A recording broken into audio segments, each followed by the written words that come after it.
President Trump is heading back to Washington after some high-profile meetings in Switzerland, including with Ukraine's president.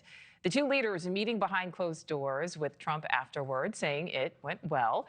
Meantime, Trump's special envoy set to meet with Vladimir Putin in Moscow tomorrow. NewsNation's Robert Sherman is live for us at the forum there in Davos, Switzerland, with the latest. Robert.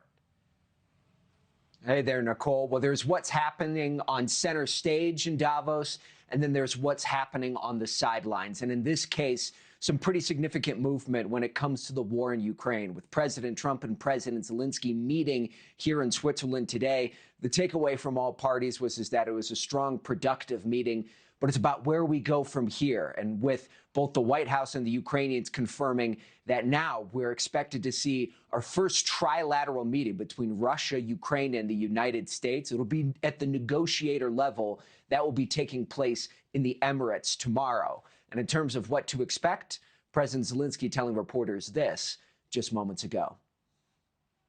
Security guarantees is done. So the document is done. It's all about the eastern part of our country. It's all about the land. This is the issue which will not solved yet. So you hear the kind of movement that has been made right there. And this is part of the reason why Steve Witkoff, the special envoy, is heading to Moscow right now to meet with Russian President Vladimir Putin. Where we stand on all of this, Nicole, is that the security guarantee framework between the United States and Ukraine, that seems to be agreed to in premise. It would need to be signed by U.S. Congress, Ukrainian parliament. That could happen after the war ends. But it's that one issue that you heard the Ukrainian leader mentioning about, which could come up in these meetings that are taking place in the Emirates tomorrow. That is the issue of land in eastern Ukraine, the Donbass, how that gets parceled up, how that gets ultimately controlled between Russia and Ukraine. That is the one single sticking point that we've heard the Ukrainians and the Americans mentioning is standing between a peace deal between Moscow and Kyiv. Nicole. Yeah, the land. All right, another thing happening, Robert. Several world leaders now signing on to President Trump's new Board of Peace. However, some key allies were missing.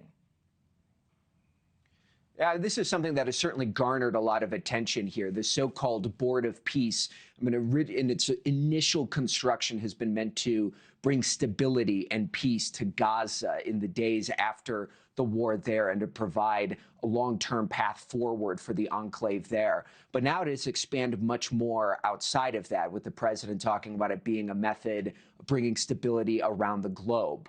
He was asked if this is meant to replace the UN. He says he doesn't want to go that far. He still believes in the UN in premise, but he's hoping that in the short term, this can have some success. And in terms of who has already signed on to it, it's a growing list. Many of these announcements made while all of this has been happening here in Switzerland. You're looking at Egypt, Israel, Turkey, Argentina, Belarus, Kosovo, Hungary, Kazakhstan, Morocco, Vietnam, the UAE, Mongolia, continuing on, Jordan, Indonesia, Pakistan, Saudi Arabia, Qatar, Uzbekistan, and then Albania, Armenia, Azerbaijan, Bahrain, and Bulgaria. But there are some names that are not on that list there.